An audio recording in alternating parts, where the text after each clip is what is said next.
सिद्धाणं नमो सिद्धाणं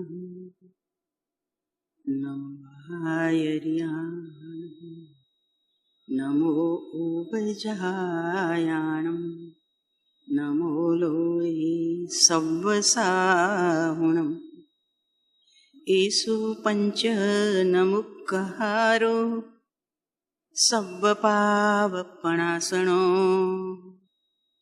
मंगलाणं च सव्येसिं परमं हवै मंगलम् अर्हन्तो भगवन्त इन्द्रमहिता सिद्धाश्च सिद्धिस्थिताः आचार्याजिन शासनोन्नतिकरा पूज्या उपाध्यायका श्री सिद्धांत सुपाठिका मुनिवरा रत्नत्रयाराधका पंचैते परमेष्ठिनः प्रतिदिनं कुर्वन्तु वो मंगलम्। ओंकारबिंदु संयुक्तं नित्यं ध्यायन्ति योगिनः कामदं मोक्षदं चैव ओंकाराय नमो नमः। अज्ञानतिमिरान्धानां ज्ञानाञ्जनशलाकया चक्षुरुन्मीलितं येन तस्मै श्रीगुरवे नमः। महादेव्याकुक्षिरत्नं शब्दजितरवात्मजं श्रीराजचन्द्रमहं वन्दे तत्त्वलोचनदायकं प्रभु तत्त्वलोचनदायकं देवकुले समुत्पन्नं रत्नकुक्ष्या विभूषणं श्रीजी प्रभुमहं वन्दे आत्मशान्तिप्रदायकं प्रभु तत्त्वलोचनदायकम्। प्रार्थना। कर ले आत्मज्ञान परमात्मा बन जाइयो, कर ले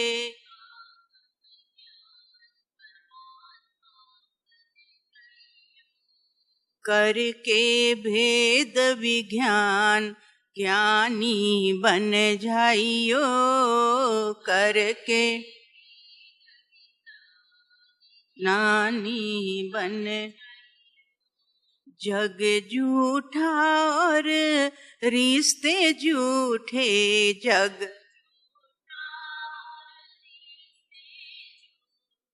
रिश्ते झूठे नाते झूठे,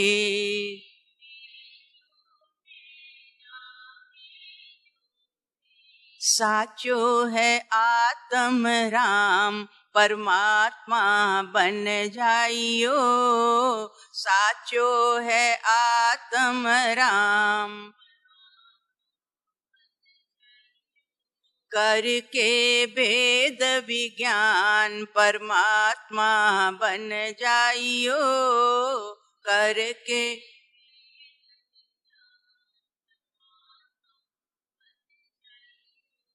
देह भिन्न है आत्मा भिन्न है,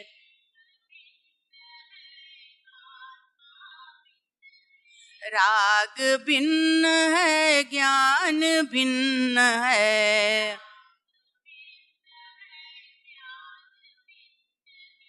अभिन्न चेतन जान परमात्मा बन जाइयो, अभिन्न चेतन जान परमात्मा करके भेद विज्ञान परमात्मा बन जाइयो। कर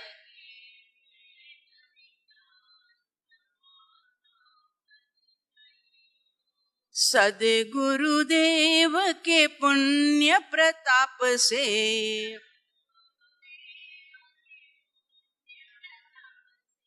छूट जाए भवताप संताप से।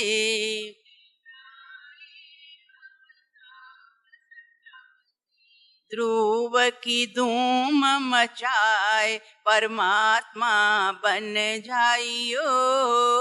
ध्रुव की धूम मचाए परमात्मा। ध्रुव का ध्यान लगाय हृदय में। ध्रुव का देह का भान भुलाय हृदय से।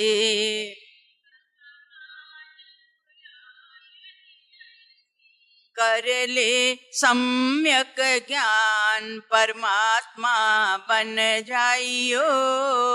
कर ले सम्यक ज्ञान परमात्मा बन। करके भेद विज्ञान परमात्मा बन जाइयो। करके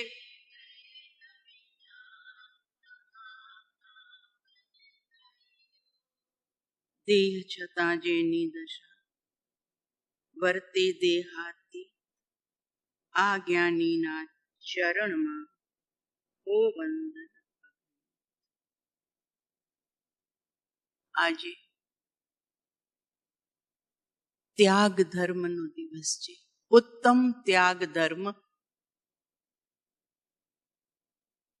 આ જીવ ત્યાગમાં ખૂબ માને છે।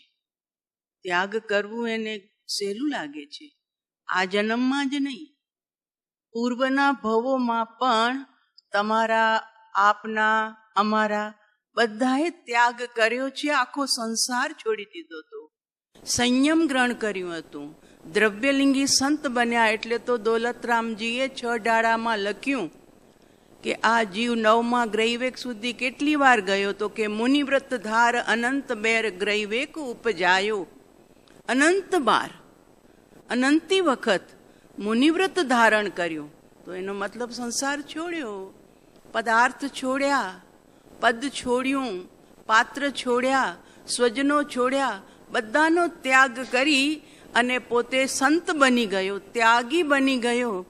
પણ પૈ નિજ આત્મ જ્ઞાન વિના સુખ લેસ ન પાયો। એટલે મહત્વ છે ઉત્તમ ત્યાગ ધર્મમાં સમ્યક દર્શનનું, જ્ઞાન સહિતનું સાધુપણું, જ્ઞાન સહિતનું સંયમ જીવને શુદ્ધિની વૃદ્ધિ કરનાર છે। નહીતર તો આત્મામાં અશુદ્ધિ પડી હોય છે, પણ અનંત કાળથી જીવને ત્યાગનો જ મહિમા આવ્યો છે, સારી વાત છે। પણ અંતરમાં જે કશાયો છે, મમતા છે, અહંકાર છે, મમકાર છે, એવા આંતરિક સંસારના ત્યાગનો એને લક્ષ્ય નથી આવ્યો। એટલા માટે અત્યારે પણ કોઈ ધનવાન દીક્ષા લે છે ને, લાખોના માસિક આવક હોય છે અને એ છોડીને સાધુ બની જાય છે, અબજો રૂપિયા છોડીને સાધુ બની જાય છે, તો સંસારી જીવોને થઈ જાય ઓહો હો આવો ત્યાગ કર્યો, આટલું છોડી દીધું, અરે આટલી બધી સંપત્તિ છોડી દીધી।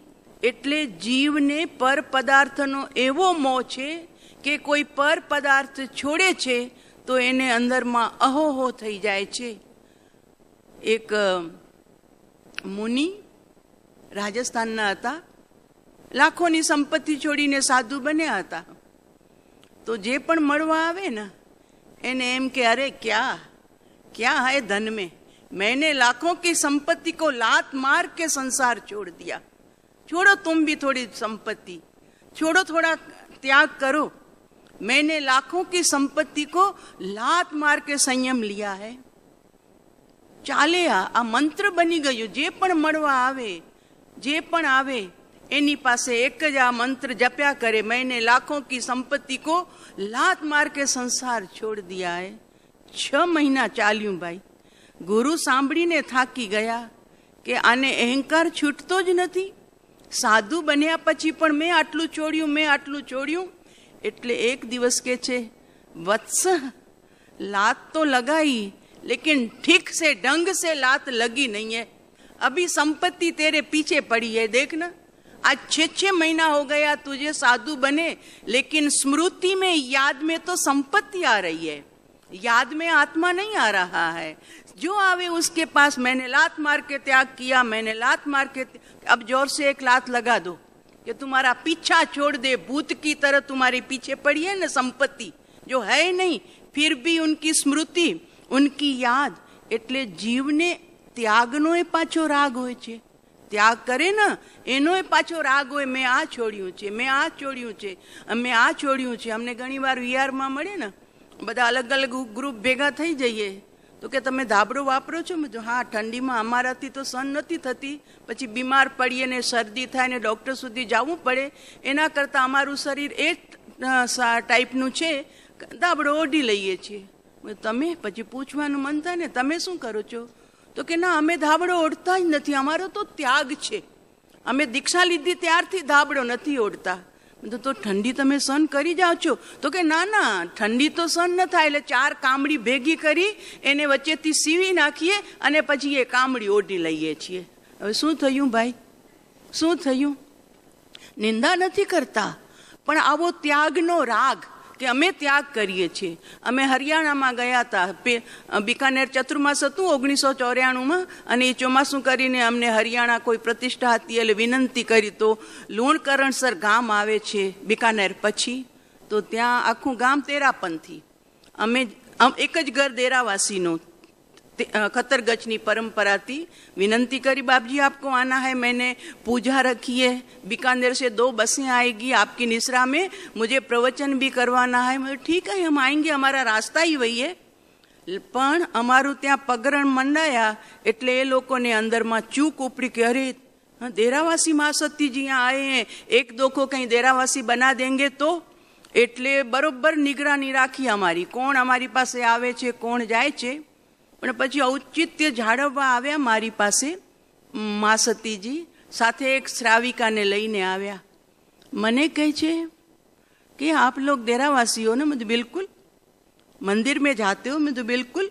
हमारा तो आदर्श ही परमात्मा की प्रतिमा है, उनका दर्शन किए बिना तो हमारे मुंह में जल भी नहीं जाता है, और अगर नहीं मिलता है ना उस दिन हमारे दिल में बेचैनी होती है। तो कि आप ये कपड़ा पहना है ना, वो कितने नाप का रखते हो? मैं तो ये माप હતું એ बताव्યું। फिर ऊपर ये कंबल ओढ़ी है, ત્યારે ठंडी હતી પોષ મહિનાની, ये कितने नाप की रखते हो? फिर आ माथું બાંધેલું હતું તો કે ये भीतर वाला कपड़ा कितने नाप का रखते हो? माप જ પૂછ્યા કરે, कितने नाप का, कितने नाप का, कितने नाप का।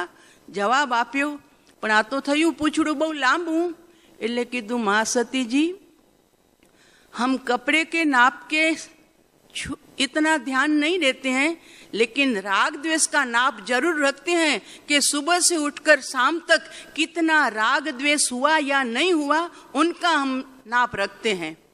बाजू में श्राविका बैठी थी, कि तो देखो देखो माँ सती जी, क्या माँ सती जी ने बात कर दी। वास्तव में ये करने जैसा है कि वास्तव में शू छे, कपड़ाना माप माटे साधुपणुं छे भाई, एना नाप राखवा माटे साधुपणुं छे कि रागद्वेष छोड़वा माटे साधुपणुं छे। कारण के एनो अगर जो જરાય ઘટાડો ન થયો और त्यागनो राग વધારીને રાગમાં વૃદ્ધિ કરી અને જે ન પાડી શકે એના પ્રત્યે દ્વેષ કરીએ તો આપણે બેથી ગયા, રાગમાં આવી ગયા ને દિવસમાં આવી ગયા।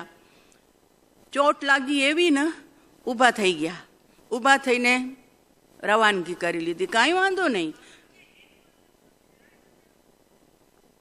कहीं वांधो नहीं। सत्य ने सत्य तो कहवू पड़े कि नहीं, कि भाई नाप रखो, कपड़े का क्या नाप रखना है। पर ये मैं कीधूं कि अपन तो उपाश्रय में हैं, 4 दीवारी के बीच में हैं, कंबल कपड़े ओढ़ के सोते हैं। देखो ये जानवर बेचारे इस कड़ी सर्दी में भी खुले नंगे बदन घूमते हैं, उनको कौन सा नाप है? तो ये कपड़ा पहनो और छोड़ो, इससे कोई मतलब नहीं है। मतलब है भीतर की परिणति को संभालो तो कुछ होगा। એટલે જીવને ઘણી વખત રાગ, ત્યાગનો એક રાગ હોય છે. આપણે ત્યાં નહીં, પરમ કૃપાળુ દેવ પ્રભુ શ્રી મહારાજ સ્વયં લખે છે કે મેં 2 પત્ની છોડી હતી, એક બાળક છોડ્યો હતો અને એ વખતની હજારોની સંપત્તિ છોડી હતી. એમને તો એટલું નહોતું, પણ એમના મિત્ર જે દેવકરણજી હતા ને, એને બહુ અંદરમાં ફાંકો હતો. ઓ મારા ગુરુ આટલું છોડીને સંયમ સ્વીકાર્યું છે. મારા ગુરુએ 2 પત્ની છોડી છે, બાળક છોડ્યો છે એકનો એક, અને આટલી સંપત્તિ છોડીને સંયમ સ્વીકાર્યું છે. એટલે એમણે પ્રભુ શ્રી પરમ કૃપાળુ દેવને પણ કીધું, સાહેબ પ્રભુ શ્રી મહારાજ સાહેબે આટલું છોડી અને સંયમ સ્વીકાર્યું છે. જ્ઞાનીઓ કરુણા મૂર્તિ હોય છે અને એ કરુણામાં ક્યારેક કડકાઈ પણ બતાવે. એટલે તરત જ કડકાઈથી બોલ્યા, કૃપાળુદેવ મુનિ, 2 પત્ની છોડ્યા પછી કેટલી સ્ત્રીઓ પર નજર જાય છે, એક બાળકને છોડ્યા પછી કેટલા બાળકો ઉપર નજર જાય છે. પ્રભુ શ્રી સ્વયં લખે છે. આ વચનો સાંભળતા હું તો સ્તબ્ધ થઈ ગયો.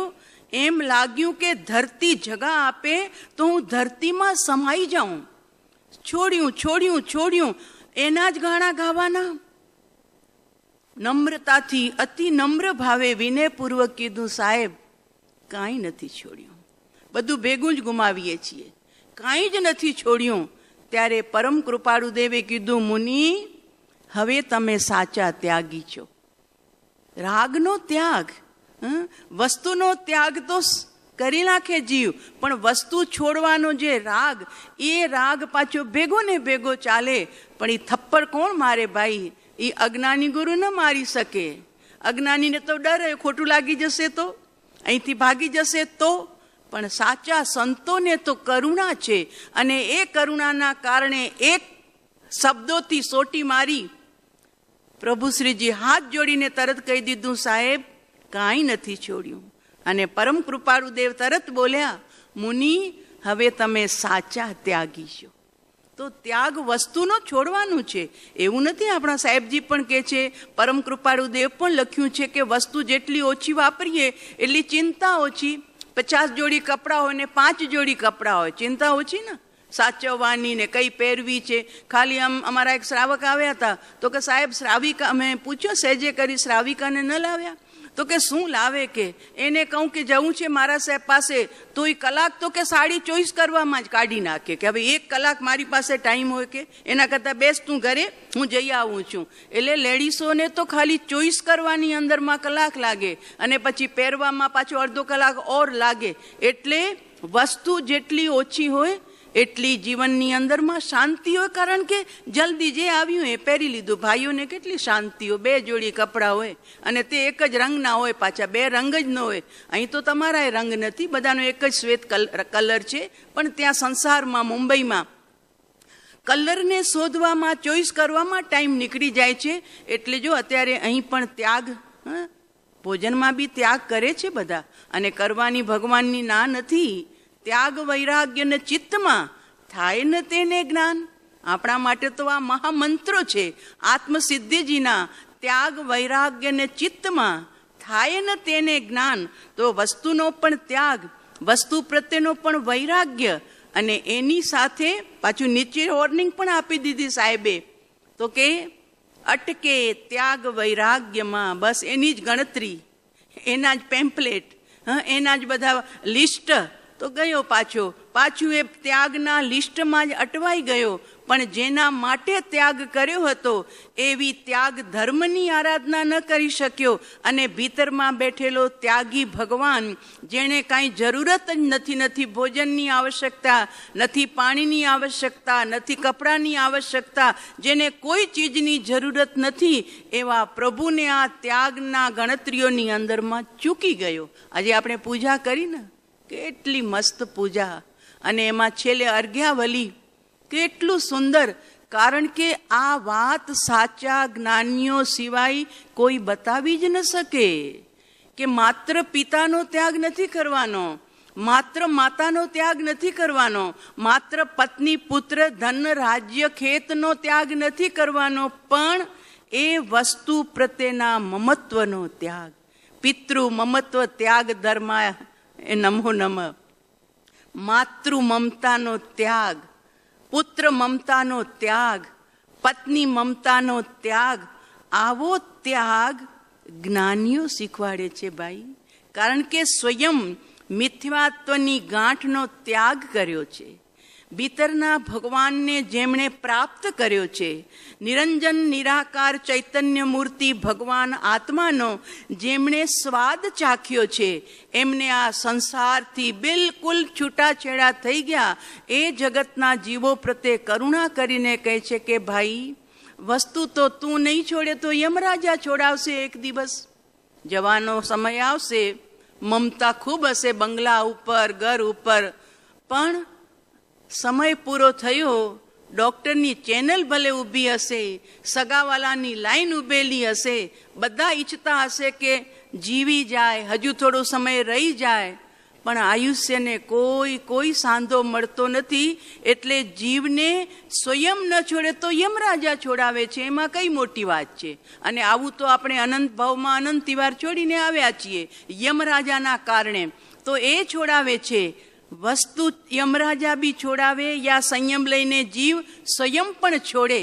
પણ છોડવાનું જે છે એ જ્ઞાની કે છે અંદરનું મમત્વ છે. વસ્તુ પ્રત્યેનું મમત્વ, પદાર્થ પ્રત્યેનું મમત્વ, પોતાના પાત્રો પ્રત્યેનું મમત્વ. અને આ મમત્વ છોડ્યા વિના મુનિવ્રત ધાર અનંત બાર. અને સૌનો બાપ અહંકાર, મમકાર, કષાય, આ બધાનો બાપ બેઠો છે મિથ્યાત્વ. અને એનો ત્યાગ થયો નહીં ત્યાં સુધી જીવમાં ઉત્તમ ત્યાગ ધર્મ પ્રગટ્યો નહીં. એની ભાવના કરવા માટે આજે આ દિવસ આવ્યો છે કે જીવનમાં ઉત્તમ ત્યાગ ધર્મ પ્રગટો. અને જ્યાં સુધી ઉત્તમ ત્યાગ ધર્મ નથી પ્રગટ્યો ત્યાં સુધી એની ભાવના ભાવીએ, એને પ્રગટાવવા માટેનો પ્રયત્ન કરીએ. વસ્તુ છૂટે એની સ્મૃતિ પણ છૂટી જાય, સાથે એનો અહંકાર પણ છૂટી જાય.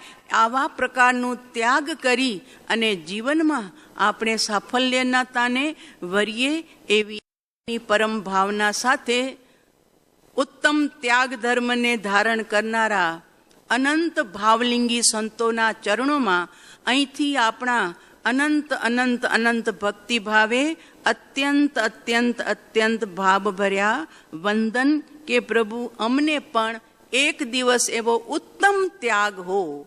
અત્યારે વ્યવહારનો ત્યાગ છે, પણ ભાવિમાં અમારા જીવનમાં ઉત્તમ ત્યાગ ધર્મ પ્રગટો એની ભાવના ભાવીએ છીએ.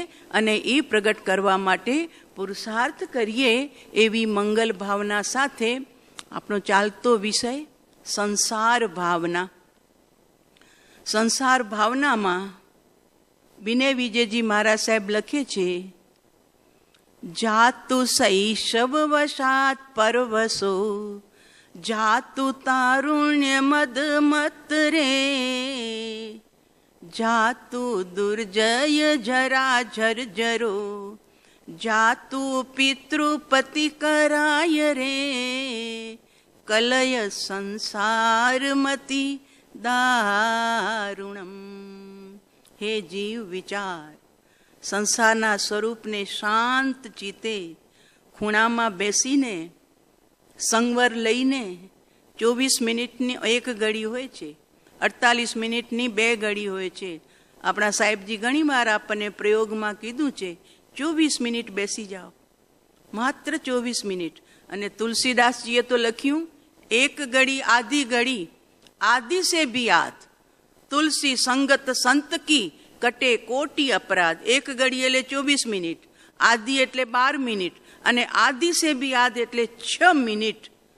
તું તારા સંતો સાથે શંકર યા ભીતરમાં સંત બેઠો છે અનાદિ અનંત, કદી એનો વિયોગ જ નથી થયો, તો એવા તારા ભીતરના સંત સાથે તું દોસ્તી કર, એની મુલાકાત લે, એની સાથે તું વાર્તાલાપ કર. તો આપણા પરમ ગુરુદેવ આપણને આજ શીખવાડે છે કે 24 મિનિટ તમે શાંત ચિત્તે, ક્યારેક આત્માનું સ્વરૂપનું ચિંતન હોય, ક્યારેક સંસારના સ્વરૂપનું ચિંતન હોય. કેમ કે વૈરાગ્ય વિના આ જીવ ટકે જ નથી શકતો. ત્યાગ ન ટકે રે વૈરાગ્ય વિના, અને વૈરાગ્ય ન ટકે રે રાગ વિના, એમ નિષ્કુલાનંદજીએ પોતાના પદમાં લખ્યું છે. એ પદ છે સ્વાધ્યાય સંચયમાં. ત્યાગ ન ટકે વૈરાગ્ય વિના. વસ્તુ તો છોડી દે, પણ વસ્તુ પ્રત્યે વૈરાગ્ય ન હોય ને. અત્યારે ચતુર્માસ ચાલે એટલે મારા સાહેબ ઘણા કે 4 મહિના સુધી કંદમૂળ છોડી દો, રાત્રિ ભોજન છોડો, હોટેલમાં જવાનું છોડો. તો મારા સાહેબ કે એટલે જીવ છોડી દે. પણ ખબર છે, કાર્તિક પૂર્ણિમામાં આવે એના પહેલા દિવસો ગણાય. બસ હવે 10 દિવસ બાકી રહ્યા, હવે 8 દિવસ બાકી રહ્યા, હવે 2 દિવસ બાકી રહ્યા. બસ પછી તો આપણે ખુલ્લા. અને જે 1.5 મહિનાનું કરે એમાં પર્યુષણ પૂરા થયા, સંવત્સરી ગઈ.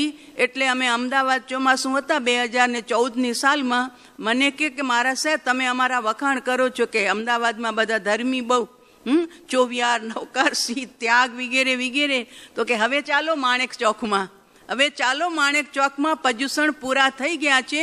જાણે દુકાળિયા લોકો આવ્યા છે એવા તૂટી પડ્યા છે, ખાવસુરાની જેમ. કે રાત્રિ 12 વાગ્યા સુધી ગલી ચાલુ જ ને ખાંખા કરતા હોય. પર્યુષણ સુધી ચોવિયાર કર્યા એ તો જબરજસ્તી. એટલે ઓલી સ્પ્રિંગ ઉપર બેસીએ ને તો સ્પ્રિંગ દબાઈ જાય, અને એ સ્પ્રિંગ ઉપરથી ઊભા થઈએ તો એના પહેલા એ ઊભી થઈ જાય. એમાં દબાવેલો ત્યાગ માન દિવસો નીકળે.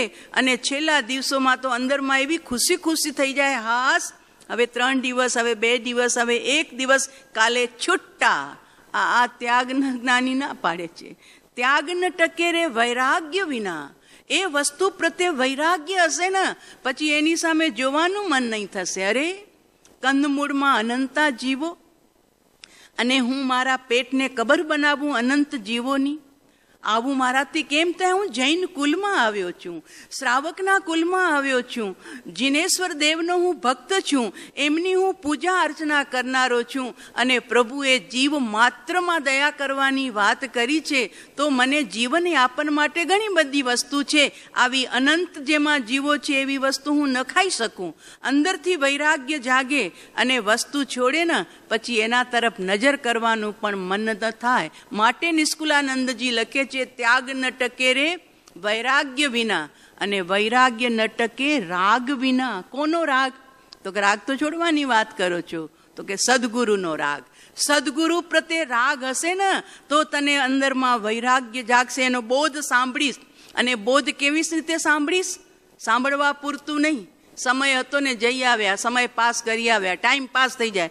કચ્છમાં રહીએ ને તો ટાઈમ સરસ પાસ થઈ જાય. કારણ કે સવારે વ્યાખ્યાન હોય, બપોરના જાપ હોય, પછી સાંજે પ્રતિક્રમણ હોય, સવારે પૂજા પક્ષાલ વગેરે હોય, એટલે ટાઈમ પાસ સારો થઈ જાય. એટલે તું કચ્છમાં ટાઈમ પાસ કરવા રોકાયો છે? આ સાધનાશ્રમમાં ટાઈમ પાસ કરવા નથી આવ્યા. આપણે બધા સાધના કરવા આવ્યા છીએ. જેટલે અંશે પહોંચીએ એટલે અંશે. તો ટાઈમ પાસ કરવું એટલે તો કાંઈ જ નહીં. પછી તો સત્પુરુષ પ્રત્યે જો રાગ હશે, પુરુષ વિશ્વાસ એ વચન વિશ્વાસ. એક સાહિત્યમાં એક વાક્ય છે કે વચન વિશ્વાસ એ પુરુષ વિશ્વાસ નહીં. સમજાયું? વચન વિશ્વાસ એ પુરુષ વિશ્વાસ નહીં, પુરુષ વિશ્વાસ એ વચન વિશ્વાસ. જો મહાવીરમાં વિશ્વાસ છે, પ્રત્યક્ષ સદગુરુદેવમાં વિશ્વાસ છે, જ્ઞાનીઓમાં વિશ્વાસ છે, તો એ પુરુષના વિશ્વાસે એમની વાણીમાં પણ આપણને વિશ્વાસ આવશે. તો એના પ્રત્યે આપણને પ્રેમ હશે, એમના પ્રત્યે આપણા અંતરનો રાગ હશે. તો એ જે પણ કહેશે એ આપણને આદરણીય લાગશે. એના પ્રત્યે આપણને અત્યંત અંદરથી પ્રેમ, ભક્તિ, સમર્પણ, અર્પણતા ભાવ આવશે. એટલે ત્યાગ ન ટકે વૈરાગ્ય વિના, અને વૈરાગ્ય ન ટકે રાગ વિના. તો રાગ કોનો? તો કે તીર્થંકર દેવનો રાગ રાખજે. જ્યાં સુધી શરીરનો રાગ નથી છૂટ્યો, ધનનો રાગ નથી છૂટ્યો, પરિવારનો રાગ નથી છૂટ્યો, ત્યાં સુધી રાગ જીવંત રહેશે. તો તું તારા રાગનો ક્લાસ બદલી નાખ, રાગનો સ્થાન બદલી નાખ. તો એ રાગનો આખો કરશો તું તારા સદગુરુ દેવના ચરણમાં અર્પણ કરી દે. પ્રભુ આપ જ મારા માટે, આપ જ મારા માટે. એટલે જુઓ અહીંયા શું કહે છે આ ઉપાધ્યાય ભગવંત કે આ સંસાર કેવો તો કે પરવસતાથી ભરપૂર છે. શૈશવે પરવસતા, બચપનમાં જીવ પરવસ હોય છે. માં કરે તો થાય, માં જગાડે તો જાગે, પીવડાવે દૂધ તો પીવે, ગંદકીમાંથી ઉઠાવે લેટ્રિન બાથરૂમમાંથી તો બિચારો બહાર નીકળે, ને તો અંદરમાં પડ્યો હોય કાદવ કીચડમાં જેમ જીવ પડ્યો હોય એમ નાનું બાળક પડ્યું રહે છે. એટલે કે છે જાતું શૈશવ વસાત પરવસો. આપણે બધા આવા અનંત કાળમાં અનંતી વાર પરવસપણા પ્રાપ્ત કર્યા છે. અહીંયા બિચારા ગલુડિયા આવે ને કેવા પરવસ હોય છે નાના હોય છે ત્યારે. માં હોય છે મમતા માની, એ રક્ષાલ કરતી બેઠી હોય, બાજુમાં જવા ન દે, આપણી કિંજલ જાય બિચારી. હા, પણ એને ભસે, એને બહુ પ્રિય છે ને જાનવર એટલે. પણ પછી જરીક આંખ ખુલે પછી ફરક પડી જાય, પણ જ્યાં સુધી આંખ બંધ હોય ત્યાં સુધી એની માં એની રક્ષા કરતી હોય. પણ ભાઈ ક્યાં સુધી રક્ષા કરી શકે? હા, ક્યાં સુધી રક્ષા કરી શકે? અને એવું છે અંદર પ્રસવની પીડા વખતે અંદરથી ભૂખની પીડા ઉપજે ને તો 6 ગલુડિયા આપ્યા હોય બિચારી સ્વયં માં, ત્યારે 2 ગલુડિયાનું ભોજન તો પોતે કરી નાખે છે. આવું તો નજરો નજર નિહાળ્યું છે ભાઈ. આ સંસાર છે એટલે કેવી પરવસ દશા જન્મથી બચપન સુધી, અને પછી જીવ તારુણ્યમાં આવે છે જુવાનીમાં, તો કે તારુણ્યમ મદમત તરે. તરુણ અવસ્થા આવતા હિટ એન્ડ રનના રોજ ધન બનાવો બન્યા જ કરે છે. એવી ટેક્સીઓ ચલાવે, એવી કારો ચલાવે, એવા સ્કૂટર ચલાવે કે અમારો જેવો દુનિયામાં બીજો કોઈ નથી. એમ કેટલાના પ્રાણ હરી લે છે. એટલે જ્ઞાની કહે છે કે તરુણ અવસ્થામાં જીવ મદોન્મત થઈ જાય છે. પછી બાપાનીએ નથી સાંભળતો, માનીએ નથી સાંભળતો, દેવગુરુની તો ક્યાંથી સાંભળે, એવો છાકટો બની અને આ સંસારમાં પોતે દુઃખી થાય છે અને જગતના જીવોને પણ કષ્ટ પહોંચાડે છે. માને મારનારા છોકરા છે અત્યારે આ કળિયુગમાં, માને લાફા મારનારા છોકરા છે, બાપને ઘરની બહાર કાઢનારા અત્યારે પણ છે. આવો આ સંસાર. તારુણ્ય મદો મત રે અને જાતું દુર્જય જરા જર્જરો. જ્યાં વૃદ્ધાવસ્થા આવી ત્યાં શરીર જર્જરિત થઈ જાય છે. હાથ પગ કંપાય, આંખે ઓછું દેખાય, કાને ઓછું સંભળાય, એટલે બધું જવાનીનો જોશ નીકળી જાય. અને એ જરા અવસ્થા જીવને કેવી ઘેરી લે છે એ તો આપણે વૃદ્ધાશ્રમમાં જઈએ તો નજરે ચડે કે કેવા કેવા બુઢા લોકો હોય છે. અને છેલ્લે જાતું પિતૃપતિ કરાયતરે. પિતૃપતિ એટલે યમરાજાના હાથમાં વયો જાય છે જીવ. બસ આ 4 અવસ્થા. અમે રઘુવંશ ભણતા હતા, કવિ કાલિદાસજીનું લખેલું છે સંસ્કૃતના અભ્યાસ માટે. બહુ સુંદર છે. રઘુવંશની પરંપરા બતાવી છે. એમાં એક શ્લોક લખ્યો કે રઘુવંશની પરંપરામાં કેવું હતું તો કે શૈશવે વ્યસ્ત વિદ્યાનામ. 25 વર્ષ જે શિશુકાળના હતા એમાં રાજકુમારો ગુરુકુલમાં રહી અને અભ્યાસ કરતા હતા. વિવિધ પ્રકારના શસ્ત્ર અસ્ત્ર વિદ્યા વગેરેના શૈશવે વ્યસ્ત વિદ્યાનામ. અને જ્યારે યૌવનમાં આવે ત્યારે યૌવનમ પુરુષાર્થી નામ. યૌવનમાં પુરુષાર્થ કરે, કામ પુરુષાર્થ, અર્થ પુરુષાર્થ. પણ કામ અને અર્થ પુરુષાર્થ એકલા નહીં, એની સાથે ધર્મ પુરુષાર્થ પણ જોડાયેલો હોય. કામની સાથે પણ ધર્મ પુરુષાર્થ જોડાયેલો હોય. એટલે કામમાં પણ જીવ એટલો ચીપકી ન જાય અને પૈસાના મોહમાં અર્થ એટલે એમાં પણ એટલો ચીપકી ન જાય. વચ્ચેથી સત્કાર્ય કરતો જ રહે, કારણ કે ધર્મ પુરુષાર્થ પણ ચાલુ છે. એટલે યૌવને પુરુષાર્થી નામ. અને યૌવનના 25 વર્ષ આવો પુરુષાર્થ કરતા કરતા સ્વયં બી પોતાનું જીવન યાપન કરે, અન્યને પણ દાન ધર્મ દ્વારા પોતે જીવન યાપન કરવામાં નિમિત્ત બને. અને છેલ્લે વાર્ધકે એટલે કે જ્યારે પ્રૌઢ અવસ્થા આવે ત્યારે વાર્ધકે મુનિવૃત્તિ નામ. મુનિ ન બને પણ મુનિવ્રત જેવું જીવન સ્વીકારી લે. દીકરાઓને સોંપી દે કે બેટા હવે અમારી ડ્યુટી પૂરી થઈ, હવે તમે જાણો, તમારું કામ જાણે, કાંઈ જરૂરત હોય તો અમારી પાસે સલાહ મશવિરા લેજો, પણ હવે અમે શેમાં પણ ઇન્વોલ્વ થશું નહીં. અમારો એની સાથે કોઈ નિસ્બત નથી. અમે આ ઘરના મહેમાન બનીને અમારી આત્મસાધના કરશું. એટલે બુઢાપામાં પ્રૌઢ અવસ્થામાં મુનિવૃત્તિ નામ, મુનિ જેવું વ્રત સ્વીકાર કરી લે, 2 ટાઈમ ભોજન માટે આવી જાય, બાકી પોતાની ધર્મારાધના કરે અને જરૂરત હો તો બોલાવજો, અમે તમને મદદ કરશું. અને છેલ્લે યોગાનાંતે તનુ ત્યજામ, જ્યારે શરીર છોડવાનો અવસર આવે ત્યારે યોગ સાથે મનોયોગ, વચન યોગ અને કાય યોગ, ત્રણેય યોગની પૂરેપૂરી જાગૃતિ સાથે, ઉપયોગની પણ જાગૃતિ સાથે તનુ તેજામ, એ શરીરનો ત્યાગ કરે. આપણા અહીંયાના ટ્રસ્ટી પોપટભાઈએ છેલ્લે એ જ રસ્તો અપનાવ્યો કે યોગાનાંતે તનુ તેજામ, શાંતિપૂર્વક આરાધના કરતા કરતા દેહ છૂટો છે, દેહ મારો નથી, આત્મા મારો છે, આવા સંકલ્પ સાથે બહુ શાંતિપૂર્વક આ દેહ છોડ્યું.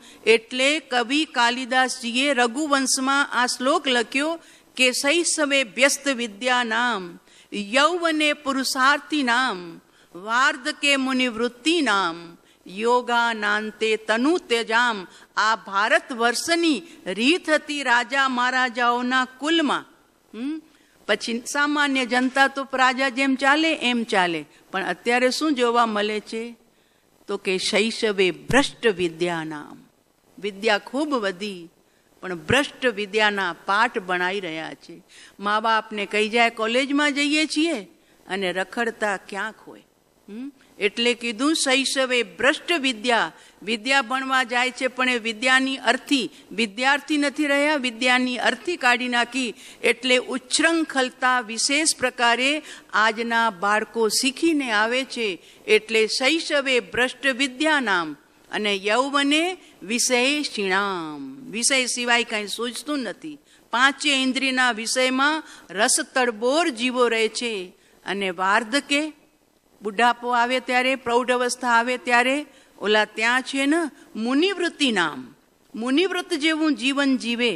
અને અહીંયા લખ્યું કે વાર્ધકે શ્વાન વૃત્તિ નામ, કૂતરા જેવી વૃત્તિ. ધ્યાન બધું ઘરમાં જ પડ્યું હોય, સામાયિક ચાલુ હોય કે ઓટલે બેઠા હોય કે બાંકડે બેઠા હોય કે હિંચકે બેઠા હોય, પણ પુત્ર બધું શું કરે છે, ક્યાં કોને શું આપે છે, એનું ધ્યાન જેમ કૂતરું છે ને એ સૂતેલું લાગે આપણને, પણ જરીક બાજુમાંથી ન જઈએ ને આપણે તરત આંખ ખોલીને જોઈ લે, પછી પાછું સૂઈ જાય. એટલી એની જાગૃતિની ઊંઘ હોય છે. એમ શ્વાન વૃત્તિ ભવ ભવ ભવ કરતો જ રહે. પછી જો કોઈ અજાણ્યો માણસ લાગે એમ આજી વહુ ઉપર, દીકરા ઉપર, પોતરા પોતરી ઉપર સમતા ભાવે વાત ન કરી શકે, એટલે બહુ બહુ કરે. એટલે લખ્યું શ્વાન વૃત્તિ નામ. અને છેલ્લે આવી શ્વાન વૃત્તિનું જીવન જીવે, દેહ છોડવાનો અવસર આવે ત્યારે રોગાનાંતે તનુ ત્યજામ, શરીર છોડતી વખતે રોગથી આખો ઘેરાઈ ગયેલો હોય અને એ રોગના કારણે હોસ્પિટલાઇઝ, અને હોસ્પિટલમાં અહીંયા નડીને અહીંયા નડીને અહીંયા નડી, ખબર નહીં કેવી રીતે પ્રાણ છૂટે. એ અત્યારની આ સંસ્કૃતિ દેખાઈ રહી છે. આ ભારતની સંસ્કૃતિ નથી, આ પશ્ચિમની સંસ્કૃતિ છે. અત્યારે તો 70 વર્ષે હવે કે કંપની જોઈએ, એટલે મેરેજ બ્યુરોની અંદરમાં એવું ગોઠવાય છે કે એકલા જીવન જીવવું. અરે આટલી સાધના શ્રમો આટલા છે, તીર્થધામોમાં એટલી જગ્યાઓ છે કે જ્યાં જઈને પ્રભુથી પ્રીત કરો ને, પ્રભુ શાંતિથી સ્વાધ્યાય કરો, એકાંતમાં સ્વાધ્યાય કરો. દોસ્તો શોધી લ્યો કે આપણે સાથે રહેશું 3 જણા અને આપણે સાથે આરાધના કરશું. એના બદલે કંપની ખપે એટલે લગ્ન કરે છે નવેસરથી. 70 વર્ષે 75 વર્ષે, ખબર નહીં કઈ વૃત્તિ. માણસનું આખું માઇન્ડ બદલાઈ ગયું કે જ્યાં નરસિંહ મહેતા ગાય માણેકબા વૈકુંઠવાસી થાય ત્યારે ભલું થયું ભાંગી જંજાળ. કઈ નડતા નહોતા માણેકબા, નરસિંહ મહેતાને નડતા નહોતા, હેલ્પ કરતા હતા, મદદ કરતા હતા. ભગત જાઓ, તમે ભજન કરો ચોરાયા ઉપર, દીકરા દીકરીનું બધું હું સંભાળી લઈશ, જાઓ, રોજી રોટીનું પણ હું સંભાળી લઈશ. એટલો સહયોગ કરનારા માણેકબા હતા. છતાં અંદરખાને હતું કે મારા ઘરે કોક મારી રાહ જુએ છે, એટલે જવું પડતું હતું. એટલે નરસિંહ મહેતાએ ગાઈ લીધું. જ્યારે બાળકે કીધું કે મહેતા અહીંયા શું બેઠા છો, વૈકુંઠવાસી થઈ ગયા માણેકબા તો તો કે ભલું થયું ભાંગી જંજાળ, સુખે ભજીશું શ્રી ગોપાળ. બસ હતો જ, ફરજ હતી તો સંભાળ રાખવી પડતી હતી. હવે ગયા, એમનું આયુષ્ય પૂરું થયું, તો હવે સુખેથી શ્રી ગોપાળને ભજશું. એટલે હવે કોઈની સ્મૃતિ પણ લાવવાની જરૂર નથી, કેમ કે હું એકલો થઈ ગયો. બસ હવે મારે આગળ પાછળ કોઈની ચિંતા કરવાની જરૂર નથી. એટલે નિશંકપણે પ્રભુ આમે કરતા હતા, નિશંકપણે, પણ હવે વિશેષ નિશંકપણે પ્રભુ ભજવાનો મને અવસર આવ્યો છે. એટલે સુખે સુખે શ્રી ગોપાળના એટલે કૃષ્ણ કનૈયાના અમે ભજન કરશું અને અમારા આત્માને પણ અમે બોધ આપશું. આવી વૃત્તિ હતી આ ભારતના લોકોની.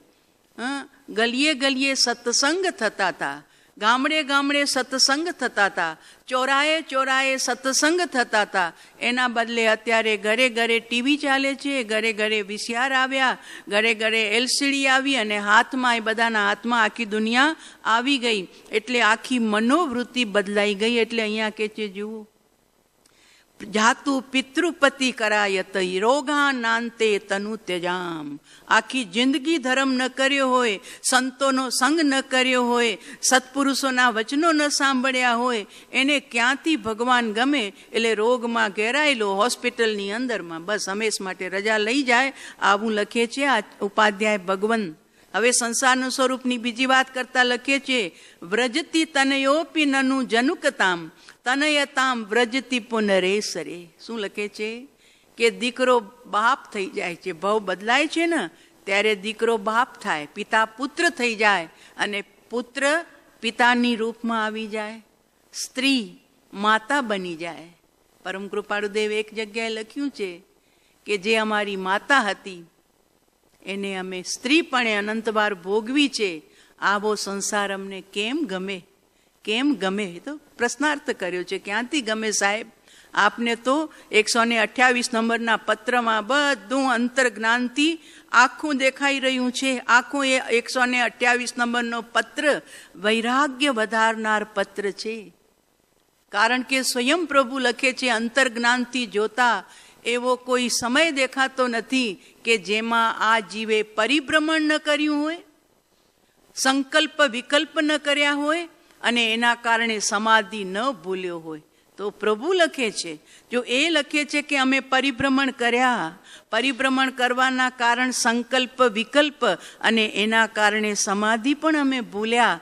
હવે અમારે એમાંથી છૂટવા માટે આ ભાવમાં પુરુષાર્થ કરવાનો છે.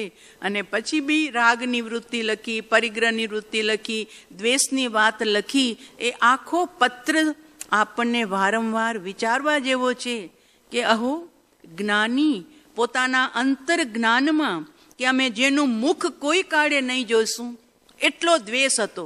તારું મોઢું નહીં જોઈશ કોઈ કાળે, ગુસ્સામાં કહી દીધું તું, જા ચાલ્યો જા, તારું મોઢું નહીં જોઈશ.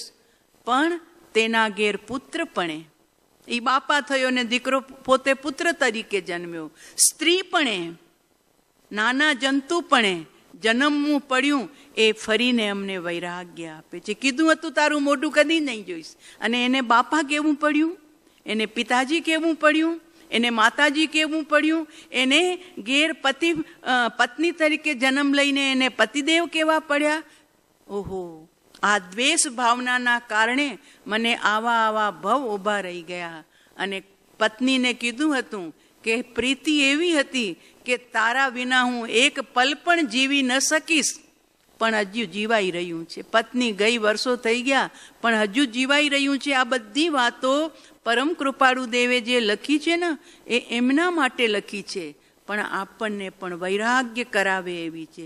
વૈરાગ્યની તો આવશ્યકતા છે ને. આત્મજ્ઞાન પ્રાપ્ત કરવામાં જેટલો વૈરાગ્ય ભીતરથી જાગશે પછી બેચેન, ક્યાંય ગમશે નહીં. અંતરમાં જવાનું મન થશે, આંખ બંધ કરીને પોતાના પ્રભુને મળવાનું મન થશે. ક્યાં સંસારમાં સુખ છે? આજે જુઓ ને, સવારે મહેશભાઈ પાસેથી સમાચાર મળ્યા, અમારા ઓળખીતા છે કોડાઈના વિજયભાઈ, આવતા હતા અહીંયા 4 વખત આવી ગયા છે. એના દાદી જ્યારે કે ચાલ બેટા મને મારા શ્રીને મળવું છે, તો અહીંયા લઈ આવતા દાદીને પોતાના, અહીંયા આવતા. બેસતા દાદીમાને મૂકી જાય ને પોતે પાછા ભુજ જાય ને વળી આવીને દાદીમાને લઈ જાય. લગભગ 4 થી 6 વખત આવ્યા છે, આપણા આશ્રમમાં દર્શન બી કર્યા છે. એવા આજે સવારના વિજયભાઈના સમાચાર આપ્યા કે જતા હતા મુંબઈ અને ગુલ થઈ ગયા બીજા મિત્રોની સાથે. લાશ ક્યાં મળી તો કે ધાંગધ્રા અને વિરમગામની વચ્ચે એમની ટ્રેક્સ પાસેથી લાશ મળી. બોલો શું ભરોસો. અને એમાં જ ગજરાજ સાથે હતા. આજે એમનો ફોન હતો તો કે અમે સાથે ટ્રેનમાં હતા, ડબ્બો અમારો જુદો હતો, ખબર ન પડી ક્યારે શું થઈ ગયું. બોલો આવો સંસાર છે. શું જીવ ધારે છે અને શું થઈ જાય છે. અને મોત કેવું પાછું, રસ્તે રજડતું મોત. ઘરમાં હોય તો કોક હજુય નવકાર સંભળાવે, કોક 2 શબ્દ સુંદર સંભળાવે, પણ આ તો બસ અંધારી રાતમાં. કારણ કે રાત્રિના સમયે જ વિરમગામ પાસેથી ટ્રેન જાય છે અને એમાં વચ્ચે એમનો દેહાંત થઈ ગયો. લાશ પડી હતી, કેવી રીતે થયું હજુ કાંઈ જ ખબર નથી. કચ્છ એક્સપ્રેસ હતું ને, કચ્છ એક્સપ્રેસની માંથી પડી ગયા કે જે થયું તે. પણ કહેવાનું તાત્પર્ય, આમ જેની સાથે થોડું ઓળખાણ હોય ને એ જ્યારે સામે આવે ત્યારે થાય બસ આ સંસાર, આ જીવન આટલું ક્ષણિક છે. આમ જીવ ધાર્યું નથી હોતું અને ઉપડી જાય છે. આવા તો રોજ હજારો દ્રષ્ટાંતો મળે છે.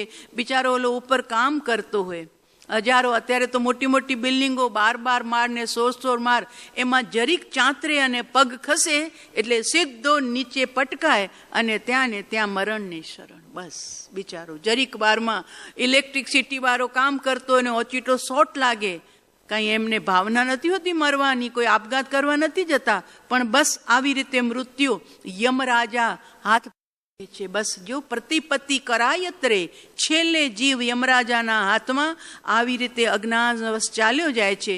અને આગળની ગાથા, પુત્ર બાપપણું પામે છે અને બાપ પુત્રપણું ભજવે છે. કારણ કે ભાવ બદલાયા કરે છે. સ્ત્રી માતા બની જાય, માતા સ્ત્રી બની જાય, દીકરી બેન બની જાય, બેન વરી દીકરી બની જાય. વ્રજતી પુનરેસરે ભાવયન વિકૃતમિતિ ભવગતે તેજતામ નૃભવ શુભ શેષ રે. આવી વિકૃતિઓ આ સંસારમાં અનુભવાય છે. પણ છેલ્લે ઉપાધ્યાય ભગવંત કહે છે તારું હજુ બચ્યું છે ને મનુષ્યનો અવતાર, શુભ એવો મનુષ્ય ભાવ તારો શેષ બચ્યો છે, તો એમાં તું સુંદર કાર્ય કરી લે. સંતોના ચરણને પકડી લે, પરમાત્માના બોધને પકડી લે, પરમાત્માના શરણને પકડી લે, કે જેથી તને ફરીને આ સંસારમાં સુંદર સુંદર યોગ મળે અને એ યોગથી તું આગળ વધે. આગળની ગાથામાં લખ્યું, દર્શયન કિમ અપી સુખ વૈભવમ. સુખ દેખાડે, આ આવ્યું સુખ, આ આવ્યું સુખ, અને જડીક વારમાં સંહરન સહસા એ વરે. આમ સુખ દેખાડે ને હાથમાંથી તરત ઝૂંટવી લે છે. આવ્યું ધન, આવ્યું અને જરીક વારમાં ધન ચાલ્યું ગયું. યૌવન આવ્યું અને જરીવારમાં યૌવન અસ્ત થઈને બુઢાપો આવી જાય છે. એટલે કીધું સંહરન તદએવ સહસા એવ રે વિપ્રલંબયતી શિશુમ ઇવ જન્મ. જેમ માતા બાળકને લલચાવે ને, બેટા આવ, જો તને રમકડું આપું, બેટા આવ, ચલાવવું હોય ને તો ઓલો ખસતો ન હોય એટલે એની સામે રમકડો મૂકે, દાદી મૂકે, બાપા મૂકે, દાદા મૂકે, બેટા આવ, એટલે ઓલો બિચારો લેવા માટે આવે અને જાણે હમણાં આમ લઈ લઉં છું, ત્યાં તો વળી આગળ ખસકી જાય. કર્યું છે એવું રમાડતા દોયત્રા પોતરાને? કારણ કે આગળ વધારવો છે ને, એને ચાલતા શીખવાડવું છે, એને ખસકતા શીખવાડવું છે.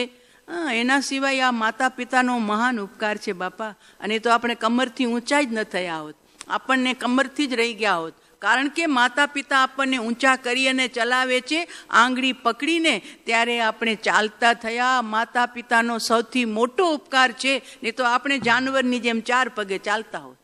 કારણ કે ખબર જ નહોતી બચ્ચાને કે મારે ઊભા થઈને ચાલવાનું છે કમરથી, તો એ આમ જ ચાલતો રહે. એટલે કે છે સુખ દેખાડે, જેમ વિપ્રલંબયતી શિશુમિવ જન્મ, જેમ માણસ પોતાના બાળકને લલચાવે છે આગળ કરવા માટે, એમ અહીંયા કાલ બટુકો અયમ અત્રૈવ રે. અહીંયા કાલરૂપી બટુક એવો આ જીવને ઘડીક વસ્તુ દેખાડે છે અને ઘડુક ખેંચી લે છે. અને હવે છેલ્લો 8મો શ્લોક એમાં લખે છે ઉપાધ્યાય સાહેબ, સકલ સંસાર ભય ભેદકમ જીન વચો મનસીની બધાન રે, વિનય પરિણમય નિશ્રેયસમ, વિહિત સમરસ સુધા પાન રે, કલય સંસાર મતિ દારુણમ, સકલ સંસાર ભય ભેદકમ. ચાર ગતિના ભયને ભેદનાર કોણ છે ભાઈ? તો કે જીન વચો મનસીની બધાન રે, જીનેશ્વરના વચનોને, સદગુરુદેવના વચનોને તારા મનમાં બાંધી લે, એની ગાંઠ બાંધી લે. આપણા સાહેબજી આપણને ઘણી વાર કીધું છે કે જે વચનો તમને બહુ સુંદર લાગે, બહુ સારા લાગે, એની ચિઠ્ઠી બનાવી તમારા ખિસ્સામાં રાખી લો. ટ્રેનમાં બેઠા, બસમાં બેઠા, રોડ ઉપર ઊભા રહેતા એ ચિઠ્ઠી કાઢી અને એનું પણ પારાયણ કરી લો. પ્રભુનું વચન, એક એક વચન. આજે સવારના સ્વાધ્યાયમાં હતું ને, હજુ મારે બાકી છે સાંભળવાનું, પૂરું નથી સાંભળ્યું. તો કે નાની પુસ્તિકા સાથે રાખો અને એ નાની પુસ્તિકામાંથી જ્યારે સમય મળે, કારણ કે આપણને તરવા માટેના બે સાધન બતાવ્યા છે. વિષમ કાળ છે, એવા વિષમ કાળમાં એક પરમાત્મા ભક્તિ, સદગુરુ ભક્તિ, અને બીજું સદગુરુનો બોધ, જ્ઞાનીઓનો બોધ, અને જે લખેલો બોધ જે આપણે આપણા પોકેટની અંદરમાં, થેલીની અંદરમાં, પર્સની અંદરમાં સાચવીને રાખીએ, અને જ્યારે જરૂર પડે, જેમ ઓલા જેને હાર્ટવાળા હોય ને એ ગોળી સાથે રાખે, અને જરીક એવું લાગે ગભરામણ જેવું તો તરત ગોળી કાઢીને જીભ નીચે રાખી દેવાની છે ને, એવું જીભ નીચે ગોળી રાખી દેવાની. એમ આપણે જ્યારે સમય મળ્યો યા કોઈ એવો પ્રસંગ આવ્યો, પરિણામ જરાક વિચલિત થવા લાગ્યા, કોઈ આક્રોશમાં જવા લાગ્યા, તરત જ જ્ઞાનીના વચનને હાથમાં લઈ લઈએ. તરત જ અંદરમાં આખી પરિણતિ બદલી જશે અને શાંત પરિણતિ પોતાના સ્વરૂપને પકડી લેશે. એટલે કે છે સારા સંસારના ભયને ભેદનાર. પ્રભુના વચનો કેવા છે? જ્ઞાનીના વચનો કેવા છે? તો કે સકલ સંસાર, ચાર ગતિના સંસારનો જે ભય છે, મૃત્યુનો ભય, રોગનો ભય, દીકરો વયો જાય એનો ભય, એટલે ભયોનો કોઈ પાર નથી. અનંત ભયોની વચ્ચે જીવતો આ જીવ, એના ભયોને ભેદનાર કોણ છે? નવથુણમ સૂત્ર છે ને, એમાં ભગવાનને ઘણા બધા વિશેષણ આપ્યા છે. એમાં એક વિશેષણ છે અભય દયાણમ, ચક્ષુ દયાણમ, મગ્ગ દયાણમ, શરણ દયાણમ. એમાં સૌથી પહેલું વિશેષણ છે અભય દયાણમ. પ્રભુ આપ સ્વયં નિર્ભય બની ગયા છો. આપને આ સંસારના 7 ભયોમાંથી એક પણ ભય રહ્યો નથી. સંસારમાં છો છતાં પણ આપને નથી વેદનાનો ભય, નથી મૃત્યુનો ભય, નથી બીજો કોઈ ભય. તો જેમ આપ 7 ભયોને જીત્યા, નમો જીણાણમ જીય ભયાણમ બોલીએ છીએ ને આપણે, અહીંયા નમોસ્તુ કહીએ છીએ, ત્યાં નમો જીણાણમ. પરમાત્માની જ્યારે પ્રતિમા જોઈએ છીએ ત્યારે નમો જીણાણમ, પણ એની સાથે પછી જીય ભયાણમ, એટલે 7 ભયોને જેમણે જીત્યા છે એવા જીનેશ્વર દેવને હું પ્રણામ કરું છું, નમસ્કાર કરું છું. તો 7 ભયને જીતનારા પરમાત્મા, એમની પાસે ભક્ત માંગણી કરે છે અભય દયાણમ. પ્રભુ આપ સ્વયં નિર્ભય બની ગયા, ભયોને જીતીને આપ અભય થઈ ગયા, અને અમે આપના શરણે એટલા માટે જ આવ્યા છીએ કે અમને પણ નિર્ભય થવું છે. આપ અમને નિર્ભયતા બક્ષો. તો પરમાત્મા આપણને પ્રત્યક્ષ સત્પુરુષ પણ એ જ નિર્ભયતા આપી રહ્યા છે. પરમ કૃપાળુદેવનું પત્ર છે ને, નિશંકતાથી નિર્ભયતા હોય છે અને નિર્ભયતાથી નિશંગતા હોય છે. આ લાઈન બતાડી દીધી. નિશંક ક્યાં બનશું નિશંક? તો કે સદગુરુના ચરણ શરણમાં. જેમ બાળક માતાના ખોળામાં નિશંક હોય છે, એને કોઈ જ ભય નથી હોતો, ભલે માતા ભયભીત હોય તો પણ બાળકને ભય નથી હોતો. કેમ કે હું માતાના ખોળામાં છું ને, હવે મને શેનો ભય છે? મૃગી છે ને, મૃગલી. જંગલમાં જ્યારે સિંહ આવે છે એના બચ્ચાને લેવા માટે, ત્યારે એની તાકાત નથી, છતાં પણ એની સામે એ પોતે પડે છે, એને ભગાડવા પ્રયત્ન કરે છે. પોતાનું ત્યારે બળ વિચારતી નથી કે હું સિંહની સામે ટકી શકીશ કે નહીં. એમ અહીંયા બાળકને ખબર નથી કે મા મારું કેટલું રક્ષણ કરી શકશે, પણ એ માના ખોળામાં ગયો એટલે એ નિર્ભય બની જાય છે. તો એ જનની સંસારની જનની, જન્મ દેનારી માતા, તો અહીંયા 3 જગતનો નાથ સદગુરુદેવ, પરમપિતા પરમાત્મા, અને એમની ગેરહાજરીમાં પ્રત્યક્ષ સદગુરુ સમ નહીં, પરોક્ષ જીન ઉપકાર, એવો લક્ષ્ય થયા વિના ઉગે ન આત્મવિચાર. જેને આત્માનો વિચાર કરવો છે, એ વિચારને પાછું પૂરું એને રૂપ આપવું છે ભીતરમાં, તો આ વાતને એકદમ જડબે સલાક રીતે પૂર્ણ શ્રદ્ધા સાથે લેવી પડશે કે પરમાત્મા હતા ત્યારે તો એમનો ઉપકાર હતો. નમો અર્યંતાણમ, નમો સિદ્ધાણમ પછી છે, નમો અર્યંતાણમ એટલે પ્રત્યક્ષ સદગુરુ સમ નહીં, પરોક્ષ જેનો ઉપકાર. કેમ? તો કે અત્યારે મને મૂંઝવણ છે, અત્યારે મને કશાયો હેરાન કરે છે, અત્યારે મને વિષયો હેરાન કરે છે, એને દૂર કરવા માટે પ્રભુની પાસે હું જાઉં તો પ્રભુ મને કાંઈ બોલશે નહીં, બોલતા નથી. અને અહીંયા પ્રત્યક્ષ સત્પુરુષ જેના અંતરમાં પરમાત્મા પ્રગટ છે, અરે એમની પાસે તો કહેવાની જરૂર નથી પડતી. એમને સ્વયંને ખ્યાલ આવી જાય છે કે આ જીવના અંતરમાં શું રમી રહ્યું છે, અને માત્ર સદગુરુની છાયા પડતા અંદરના કશાયો ઉપશાંત થઈ જાય છે. આ છે જ્ઞાની પુરુષનો મહિમા. કશાયને છોડવા નથી પડતા, જીતવા નથી પડતા. સહેજે સહેજે, જેમ આપણે રસ્તે જતા હોઈએ, ગુંડાની ગલી હોય, આપણને ખબર હોય હાથમાં કાંઈક જોખમ હોય, તો પોલીસ સાથે લઈએ કે તમે અમને અમારી સાથે ચાલો, અમારી પાસે જોખમ છે, ભય છે, આ ગલીમાંથી જવું અમારા માટે ખૂબ જરૂરી છે. 2 પોલીસ જ્યારે ખુલ્લી બંદૂકે, ભરી બંદૂકે સાથે ચાલે ત્યારે આપણે કેટલા નિશ્ચિંત થઈને ચાલીએ. પછી જરાય ભય ન રહે, સાથે જ છે. પછી મને શું ભય છે, આગળ પાછળ 2 પોલીસ ચાલી રહ્યા છે. અમે જ્યારે લક્ષ્મણીજી તીર્થે જતા હતા ને, અહીંયા બડોદા પાસે, પણ અમે એમપીમાં હતા, તો એમપીમાં મોહનગઢ, રાજગઢ, મોહનખેડાથી આગળ રસ્તો બહુ ખરાબ છે, ત્યાં લૂંટાય છે સાધુ સાધ્વી પણ. બીજા શું લે, કપડાં ઉતારી લે. એવા એ બિચારા આદિવાસી જંગલના લોકો છે.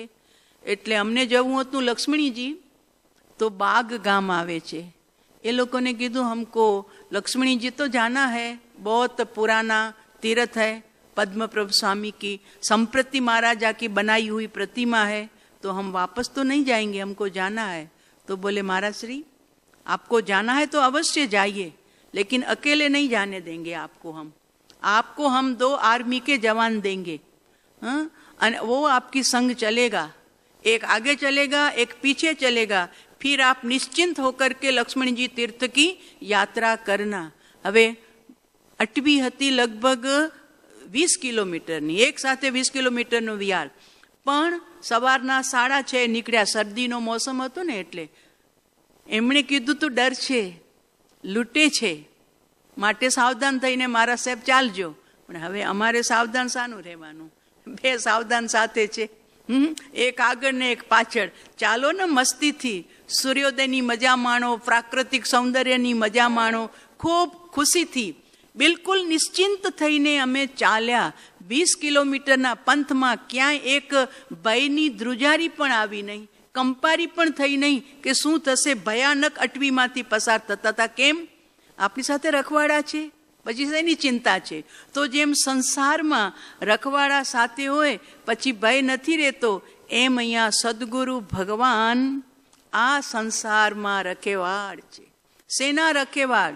શરીરમાં રોગ આવે કે જાય એ વાત જુદી છે ભાઈ, પણ ભીતરના કશાયો જે અનાદિકાલથી આ ભીતરનો સંસાર, બહારનો સંસાર તો અનંતિવાર છોડ્યો છે, સંયમી થયા છીએ, પણ પાછો સંસાર ઉગી નીકળ્યો એનું કારણ છે અંતરના કશાયો. અને એ કશાયો જીતાય નહીં ત્યાં સુધી બહારનો સંસાર કામયાબ છોડેલો પણ થતો નથી. તો આ કશાયોને જીતાવનાર કોણ છે? તો કે પ્રત્યક્ષ સદગુરુ. પ્રત્યક્ષ સદગુરુનો ઉપકાર. અહીંયા કાંઈ તીર્થંકર દેવની આશાતના નથી કરવી, પરમ કૃપાળુ દેવને એમનું મૂલ્ય કાંઈ ઓછું નથી કરવું, પણ જે વસ્તુ છે આપણને ખ્યાલ આવે. એકવાર પરમ કૃપાળુ દેવ દેરાસર ગયા, ત્યાં કાલબા દેવી. તો નાનજીભાઈ કરીને કે ખેતસિંહભાઈ કરીને સાહેબજીના મોટે વાત આવી હતી. ખેતસિંહભાઈ કરીને ભાઈ સાથે હતા ને બીજા બી મુમુક્ષુ હતા. તો દર્શન કરવા માટે ઉપર ગયા દેરાસરમાં. દર્શન કરી પછી કૃપાળુદેવ કહે છે, ખેતસિંહભાઈ ભગવાનને કાનમાં કહો મારી મુક્તિ ક્યારે થશે. કાનમાં કહો ભગવાનને કે મને મોક્ષ ક્યારે મળશે. તો સાહેબે કીધું એટલે અંદર ગયા અને ભગવાનના કાન પાસે કહી આવ્યા કે મારો મોક્ષ ક્યારે થશે પ્રભુ બતાવો. જઈને પાછા આવ્યા તો સાહેબ કઈ આવ્યો પરીક્ષા હતી. પરીક્ષા હતી ને કે જ્યારે પ્રત્યક્ષ ભગવાન ઊભા છે, તમારા પરિણામોને આર પાર જાણી રહ્યા છે, એ તમને કહી રહ્યા છે કે મારો મોક્ષ ક્યાં થશે. એ મૂર્તિ તો જવાબ આપનાર નથી, પણ આ જીવંત મૂર્તિ તમારી પાસે ઊભી છે, એના કાનમાં પૂછો કે સાહેબ મારો મોક્ષ ક્યારે થશે. પણ એ જીવને ખ્યાલ નથી આવતો. બીજો દ્રષ્ટાંત સાહેબજીએ આપ્યો હતો કે બધા મુમુક્ષો દર્શન કરવા માટે સાહેબની સાથે ચાલતા હતા. સાહેબ ગંભીર રીતે ચાલી રહ્યા હતા, આગળ વધી રહ્યા હતા. જિનાલય આવી ગયું, એનો આગળ વધ્યા સાહેબ. તો કોઈ ભાઈ સાહેબ બોલ્યા, એ સાહેબ દેરાસર આવી ગયું, આપ આગળ ચાલી ગયા, પાછળ વટો, દેરાસર આવી ગયું છે. અહીં સાહેબ મુસ્કુરાયા, માત્ર મુસ્કુરાયા, સ્મિત આપ્યું. કારણ આ પરીક્ષા હતી. એમને તો ખબર હતું દેરાસર આવી ગયું, એમને ખ્યાલ ન હોય કે અમે દેરાસરને વટાવીને આગળ જઈએ છીએ. પણ અંતરમાં સત્પુરુષ પ્રત્યે કેટલી મહિમા છે અને પ્રતિમા પ્રત્યે કેટલી મહિમા છે એનો એમને ભેદ બતાવવો હતો. ભાઈ તમારી સાથે પ્રત્યક્ષ સત્પુરુષ ચાલી રહ્યા છે, એનો મહિમા ન આવીને તમને જે પ્રતિમા છે એનો મહિમા આવે છે. આ વાત સાહેબજીના મોઢે પણ જીવન પરમ કૃપાળુદેવના જીવનમાં બનેલી ઘટના મોઢે સાંભળવા મળી. અને એ જ વાત નમો અરિહંતાણમમાં આપણને પ્રત્યક્ષ જાણવા મળે છે કે નમો સિદ્ધાણમ પછી પહેલા નમો અરિહંતાણમ. કેમ કે 3 જગતમાંથી મુક્તિ પ્રાપ્ત કરવા માટે પ્રભુ આપે બોધ આપ્યો. આપ અમારા અભય દયાણમ બન્યા, ચક્ષુ દયાણમ બન્યા, મગ દયાણમ બન્યા, શરણ દયાણમ બન્યા. તો આપ અમારા મહા ઉપકારી છો, માટે અમે તમને પહેલો નમસ્કાર કરીએ છીએ. નમો સિદ્ધાણમ પછી કરીએ છીએ. તો હવે અરંતનો જ્યારે વીર છે, જ્યારે માત્ર ભાવ નિક્ષેપે અરંત નથી, માત્ર સ્થાપના નિક્ષેપે અર્યંત છે, તો જેનામાં અરહંત પ્રગટ છે એવા સદગુરુ ભગવાન પ્રત્યક્ષ સદગુરુ સમ નહીં, પરોક્ષ જીન ઉપકાર. એવો લક્ષ જ્યાં સુધી જીવને બંધાશે નહીં, જેને આત્મસિદ્ધિજી મંજૂર હોય એના માટે આ વચનો છે. જેને મંજૂર ન હોય એના માટે તો આ વચનો જ નથી. તો આવો લક્ષ્ય થયા વિના ઉગે ન આત્મવિચાર. પ્રત્યક્ષ સદગુરુ પ્રત્યે મહિમા આવ્યા વિના તને તારા આત્માનો વિચાર સુદ્ધા પણ અંદરથી પ્રગટશે નહીં. તો અહીંયા ઉપાધ્યાય ભગવંત કહે છે, સકલ સંસાર ભય ભેદ કમ, બધા જ ભયો તારા વયા જશે. એક વખત સત્પુરુષને મનમાં ધારી લે, જીન વચ્ચો મનસીની બધાન રે. એનું ફળ શું મળશે સાહેબ? તો કે હે વિનય મારા સાહેબે પોતાનું નામ લખ્યું, વિનય પરિણમય નિશ્રેયસમ. તને મુક્તિમાં તારું જીવન પરિણામ પામશે અને ત્યાં શું કરીશ? વિહિત સમરસ સુધા પાન રે.